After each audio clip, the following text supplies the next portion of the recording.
Assalamualaikum warahmatullahi wabarakatuh. Halo adik-adik SMP sekota Salatiga. Saya Ibtu Junia, jabatan sekarang PLH Kasatreskrim dan Kanit Perlindungan Perempuan dan Anak di Polres Salatiga.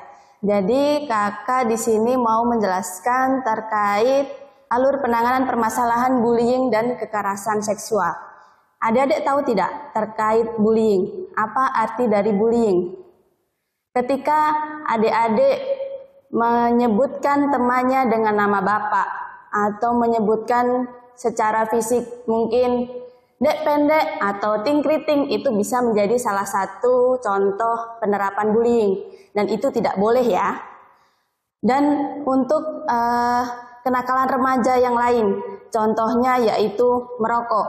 Untuk adik-adik belum boleh merokok ya, merokok, tawuran pelajar. Kemudian seks bebas atau adik-adik mungkin berpacaran. Ayo, sudah ada yang berpacaran atau belum? Ketika berpacaran mungkin dekat dengan teman lawan jenisnya untuk berhati-hati. Karena kakak selama menjadi berdinas di Polres Salatiga banyak sekali menangani kasus terkait anak yang berhadapan dengan hukum. Apa itu? Anak berhadapan dengan hukum adalah anak-anak yang bisa menjadi saksi, korban, atau tersangka. Anak di bawah umur ini maksimal usia 18, jadi 18 ke bawah termasuk anak-anak. Jadi anak-anak yang berhadapan dengan hukum ini memiliki nanti penanganan perkaranya berbeda. Apakah anak-anak bisa dipenjara?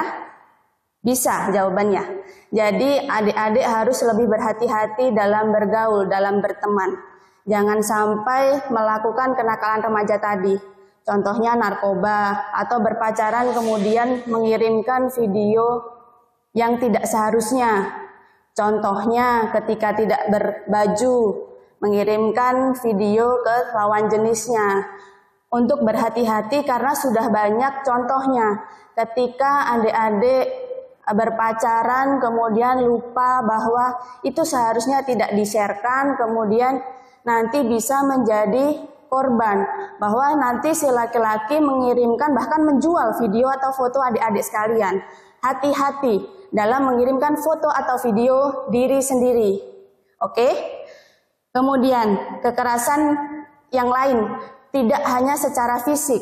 Kekerasan ini bisa tidak hanya mencubit atau ketika teman-teman menabok atau yang lain. Jadi bisa dari kata-kata, psikis, seksual. Misal contoh memegang pantat temannya, itu tidak boleh.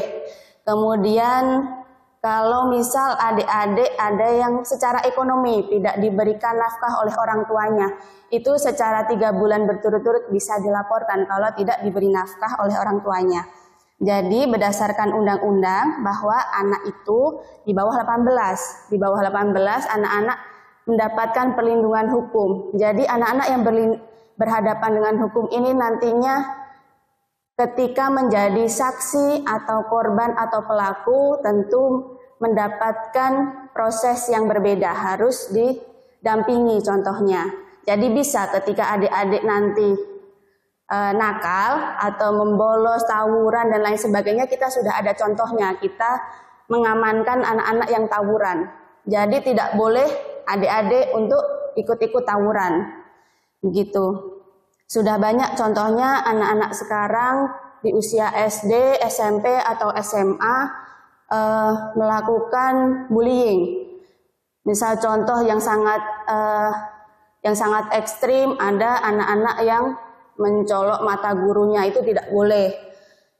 Jadi begini adik-adik, kita itu kan belajar hanya sampai sekitar 20 tahunan. Misalkan kita hidup hanya 60 tahun, usia rata-rata manusia, usia Nabi Muhammad yaitu 62 tahun meninggalnya. Kemudian kita hanya disuruh belajar sampai usia 20 tahunan. Usia-usia inilah yang akan menentukan apakah adik-adik nanti mau sukses atau tidak, mau terus selama hidup akan belajar terus, uang yang nanti ngejar adik-adik atau adik-adik yang terus cari pekerjaan. Di usia-usia inilah adik-adik bisa menentukan tahapan apa, langkah apa yang bisa adik-adik kerjakan. Hal kecil nanti kesandung kasus, sepertinya hanya sepele tapi nanti jadi panjang ceritanya. Ketika sudah berhadapan dengan hukum tentu kedepannya akan berbeda. Untuk mencari pekerjaan akan sulit, sampai tua nanti akan sulit untuk mendapatkan pekerjaan. Jadi di masa-masa inilah penentu kehidupan. Apakah nanti selanjutnya di usia 30-an, 20-an, 40-an itu akan hidup enak atau tidak. Jadi saat inilah usia adik-adik harus menentukan tujuan hidup. Kepengen cita-citanya apa, misal dituliskan. Jadi 15 tahun lagi, 2 tahun lagi saya harus sudah lulus SMP, lulus SMA, setelahnya mau jadi apa? Harus punya cita-cita. Jadi punya grand mapping dalam hidup. Dituliskan bulan dan tahunnya, dibaca secara terus-menerus, kemudian ditempel di tembok-tembok kamar di rumah. Itu bisa menjadi afirmasi bahwa adik-adik ke depan akan menjadi orang sukses. Bisa dituliskan, mungkin saya suka membaca, saya suka belajar, saya akan menjadi sukses. Atau misal saya bisa jadi polisi misalkan. Atau apapun yang menjadi cita-cita adik-adik bisa dituliskan, ditempel di dinding-dinding menjadi afirmasi positif setiap hari dibaca. Atau mungkin yang sudah punya HP dijadikan wallpaper bisa untuk menjadikan afirmasi atau masuk ke alam bawah sadar. Adik-adik tahu tidak alam bawah sadar itu apa? Jadi manusia itu punya 4 tahapan. Jadi fisik, otak, hati, dan alam bawah sadar. Ketika kita, misalkan kita capek, tapi kita suka, kita tetap bisa belajar atau berolahraga misal. Contoh adik-adik suka sama seseorang, jadi hatinya terbuka, tapi otaknya tertutup. Wah, pokoknya aku suka, kalau sudah suka nanti jadi kejelekannya tertutup. Nah itulah, ketika otaknya tertutup, tapi hatinya kebuka, nanti baru setelah lama, setelah melakukan kesalahan baru sadar, ternyata selama ini hatiku tertutup. Jadi adik-adik di sini harus bisa memikirkan langkah kecil ini, apapun yang dilakukan setiap hari akan berdampak panjang, akan memberikan efek panjang ke depan. Jadi harus bisa memikirkan, saya sekarang misal pengen malas sekolah, saya mau bolos, saya mau biar keren mau ikut geng-geng motor itu, tapi harus dipikirkan ke depannya akan seperti apa. Kemarin kami sudah menangkap anak yang mengikuti tawuran. Jadi adik-adik meskipun di bawah umur ketika memegang senjata tajam saja, belum menggunakannya, hanya memegang, ikut tawuran, ikut geng motor membawa senjata tajam itu bisa dipidana. Jadi hati-hati untuk tidak melakukannya.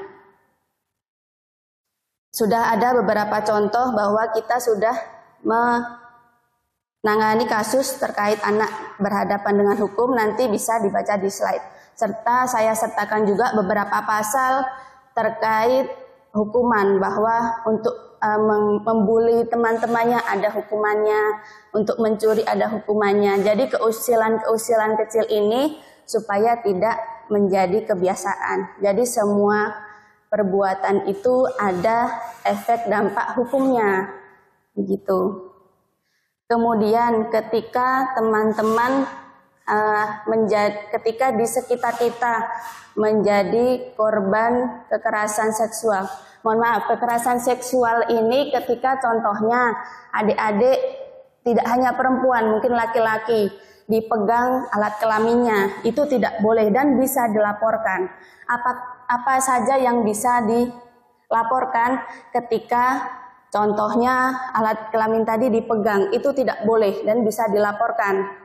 Kita sudah banyak menangani kasus terkait hal ini. Jadi ketika misal di lingkungan kita ada yang menangani kasus tersebut, kita bisa melaporkan. Mungkin ke gurunya dulu atau bisa langsung ke Polres. Mungkin bisa tanya ke Bu Guru atau bisa langsung datang atau bisa ke orang tua. Jadi ketika saya dibeginikan, adik-adik harus berani untuk speak up, harus berani untuk ngomong. Harus bisa membentengi. Untuk perempuan ya jangan gampang mengirimkan foto video tadi. Harus gampang. harus menjaga diri. Jadi misal ketika teman kita ada yang dipegang pantatnya, contohnya, jadi bisa dilaporkan ke Polres, nanti bisa kita tangani lebih lanjut, atau bisa juga ke Pemkot juga ada kita lembaga untuk perlindungan perempuan dan anak, bisa. Jadi atau nanti kita lakukan visum untuk pembuktiannya begitu. Jadi kita bagaimana bisa membentengi diri sendiri atau menjadi polisi terhadap diri sendiri. Gitu ya adik-adik. Jadi kita bagaimana menjaga diri sendiri, menjadi polisi diri sendiri supaya kita bisa menjadi manusia yang sukses untuk kita semua. Terima kasih. Assalamualaikum warahmatullahi wabarakatuh.